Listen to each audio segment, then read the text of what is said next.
Do you feel the urge to reach out to your twin? Are you constantly the one who's always instigating the conversation, always the one making the first move?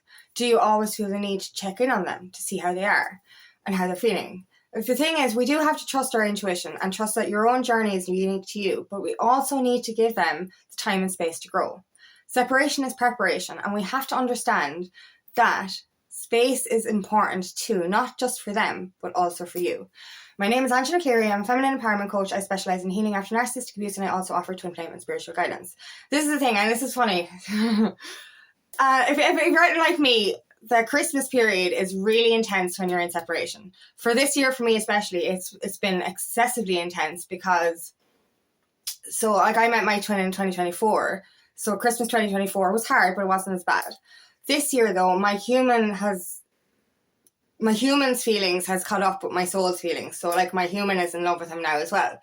So the Christmas period for me was extremely intense. Like there was a lot of purging, a lot of emotions, a lot of intensity. And all I wanted to do was reach out. And like, I have met, oh my God, I was so triggered. Like there's this one reader I follow, and like I stopped watching her for a while because she triggered me. She's like, you're not supposed to reach out. And it's like, give them space. I'm like, fuck off. I'm going to reach out. So today I was going to do a video on trusting to take this, or knowing what steps to take for your own unique journey. So I was like going to be like, oh, reach out whenever you want kind of energy. But I had to take a step back, and I had to realize why I was being triggered. I was being triggered because of my wounding. That was it, like my unworthiness wound. Like, do you know what I mean? I had messages written out and everything to kind of give him an ultimatum effectively, because I was in such a heartache energy over the Christmas, really painful energy. And I was really, really wanting him to understand how I was feeling. I wanted to express my love, and I wanted to express that I couldn't do the separation anymore. And I had the messages written out and everything. And I said, until I'm out of the emotional height, because this is very important as well. When we do reach out to our twin, we can trust our intuition. If you're guided to, then you reach out. But you have to be doing it from a place of unconditional love. So yes, I have texted him, and I have said, messages that do not need a response. So happy Christmas, whatever. But the messages I was writing from a place of emotion. They're not the messages we're supposed to send. And this is something I had to learn this week. And as I said, I literally had a different video planned because I was in this heightened stage of emotion. I was like, reach out, just tell him everything. But now I realize that no, give them time and space. Like, in fairness, when we're going through heightened states of emotion anyway, our twin flame is experiencing the same thing. So like if they're like, as the more awakened twin, we know what's going on. So we know how to navigate it a little bit better.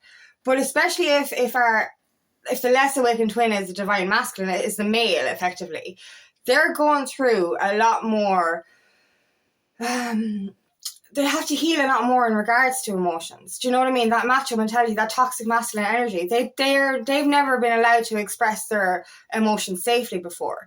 So, they're going through this high intensity. So if you come in at them with a high intensity energy, they're going to be in that fearful state. Like, I've said this before, we need a safe space. As women, we need a safe space, but our men need a safe space as well.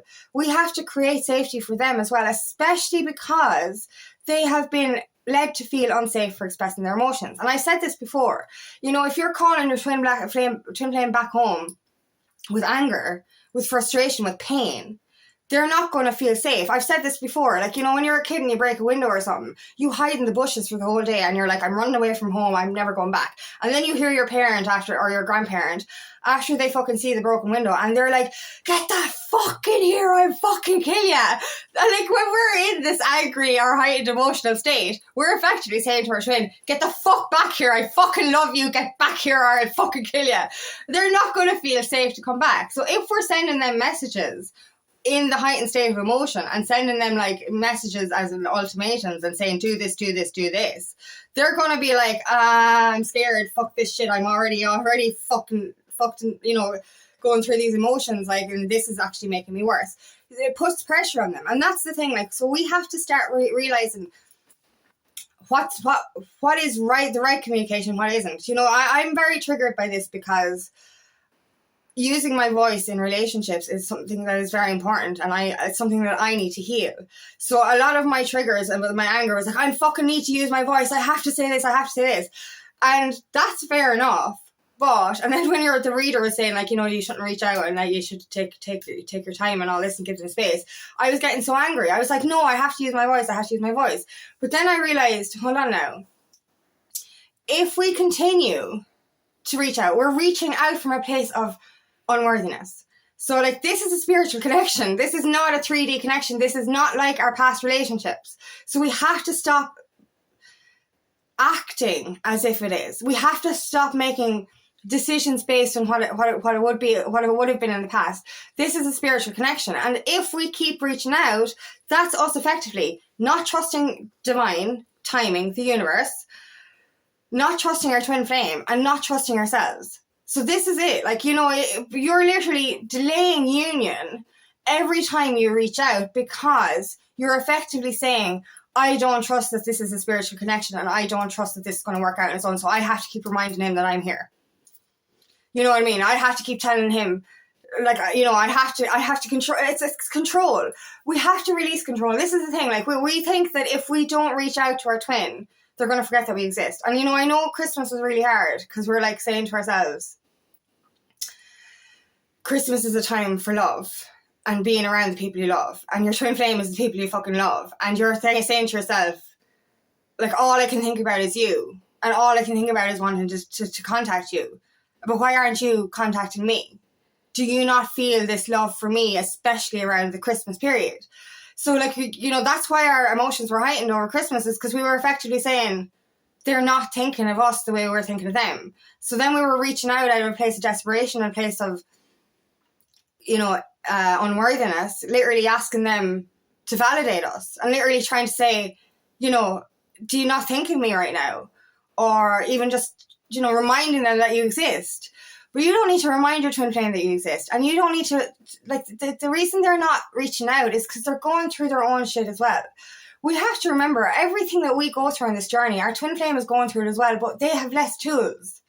Because we've had, for me personally, since 2018, I've been on this awakening journey. So I've had a long amount of time to go through my dark nights of the soul, to purge, to release, to walk away from, you know, unhealthy situations, family dynamics and friends. I've had a long time to go through that. Whereas your twin flame is going to be going through all of this at an accelerated pace in a shorter space of time. So they're going to, and they're not as aware of the spiritual side of it. So it's fucking them up effectively. So if you're coming in with this energy of do this, you have to do this, or da-da-da, and they're in the heightened state of awakening, or their dark night of the soul, or their purge, it's going to scare the shit out of them. It's going to delay union. So we have to start being mindful of their feelings as well. And I know we keep coming back to the fact that why aren't they thinking of my feelings? But the thing is, if you're still coming at that with the energy of unworthiness, that means you have to heal your shit. Like, I'm saying this to myself. Like, all week I've been so angry with him, upset with him, until I kept realizing, like, why am I not trusting the journey again? And I know Christmas was hard, and I know we're feeling their emotions as well, and there's just so much energy this week, was fucking intense. But I know that, like, everything that I was experiencing this week was my shit to heal. You know what I mean? Like, I went from being empowered to having a week of fucking disempowerment. But that's nothing to do with my twin, really. It's everything to do with me. All my wounds from the past came up. All of them, like, you know what I mean? And I had to come back down off the funny, actually. One of the things that the reader kept saying was, you need to calm down. You need to calm your energy. And I'm like, no, fuck off. And then I calmed my energy. I was like, oh, that's what she meant. I was in a heightened state of energy, of emotion, of, you know, this unworthiness wound was just loud and loud and loud. And I had to come back down. And it only really worked for me yesterday. Like, I've been up and down all week, you know what I mean? And it's been a fucked up week. Saturday, I kind of had a bit of respite. I had a little bit of better energy. But then Sunday, I was in a heightened state of emotions again. And it was only very late yesterday evening, that I started to feel calm again. trusting again. Because I could feel it. Like, that's another thing. When we're in this heightened state of anxiety and emotion, we can't feel our twin as loudly as we normally would. And when I came down off that energy and came back into my calm state, came back into surrender, came back into trusting, I can feel his love way more strongly between last night and this morning. I just feel so much more calm, and I'm not in that desperation energy anymore. I'm not going to send those messages. You know what I mean? I'm not. I've gone from being so fixated on needing to see him over the Christmas period and New Year's to hoping I do, of course, but to understanding that if I don't, he's obviously needs his own, he needs that time and space. And that's what it is. They need time and space to grow, and so do we. Like, in fairness, I was in such a heightened state. I wanted to see him all week, but I was in such a heightened state of emotion. That energy is repellent, in effect. Do you know what I mean? Obviously, they care for us and they want us to be okay. But when we're in that desperation energy, it's a repellent. And in fairness, I was so fucked up for the whole week. I wouldn't have been in good energy to be able to be in his company, to be honest with you. I wasn't feeling good in myself. It's only between last night and this morning that I actually feel really good again. And I hope it's not temporary. But like, I'm back in the energy of they need time and space. We need time and space. Both of us need time and space to heal and grow. So as I said, like, if you're feeling the need to reach out, ask yourself, is it intuition or is it desperation? Is it coming from a healed place, an unconditional loving place, or is it coming from unhealed and conditional?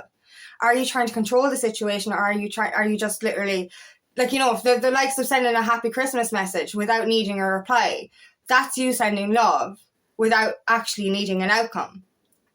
But if you're sending a message to give them an ultimatum or tell them this has to be this way or this has to be this way, then that's coming from a place of control and conditional love. So ask yourself those questions. Is this intuition or is this desperation? Is this from unworthiness or is it from love? So it's always okay to reach out to your twin if it's coming from a place of love and no conditions. That's always okay. Trust your intuition, trust what your guidance tells you, trust what you feel. But ask yourself, if you're in a heightened state of emotion, do not send that message. Do not. Because for the first time, I usually I'm guided. And when I write something, I'm usually guided to send it straight away. This time I wrote it and I was like, actually ended up writing another message the day after. So there was 2 messages I was going to send. And I was like, I'm going to wait till my energy is calm. And then my energy is calm. And now my energy is calm. I'm like, I'm not fucking sending that shit. Not yet. It's not the right time. Do you know what I mean? And like, you know, I understand that now. I understand that he needs time to integrate what he's feeling as well. He needs time to process what he's feeling as well. And Christmas is hard for him as well. And he's having to understand that his environment probably isn't serving him either. So like, there's a lot for him to navigate. So I have to give him the space and show him that safety as well. Like, if, as I said, create that safe space for them. Show them love. Send them love, but don't send them conditions. And that's so important. So remember, just understand, is it intuition? Is it intuitive guidance that's asking you to reach out? Or is it coming from your unworthiness wound? Because if it's coming from your unworthiness wound, it means that you need stuff to heal. So wait for your emotions to calm before sending the message. And then you'll know whether it's guidance and you'll know whether it's heightened state of emotion. So just be aware of that. You trust your intuition, trust your gut. But if you're in those emotional feelings, then it's obviously just showing you what you need to heal. So thank you so much for listening today, and I really hope this resonates. If it does, please like and share, and please subscribe to my channel so I can reach as many people as possible. And if you'd like help in your journey, please book me for a free discovery call today. I'd love nothing more than to help you in your path. Also, I have another channel called Aligning with Angie, where I share a guided meditation every week. The info for that is in the description box.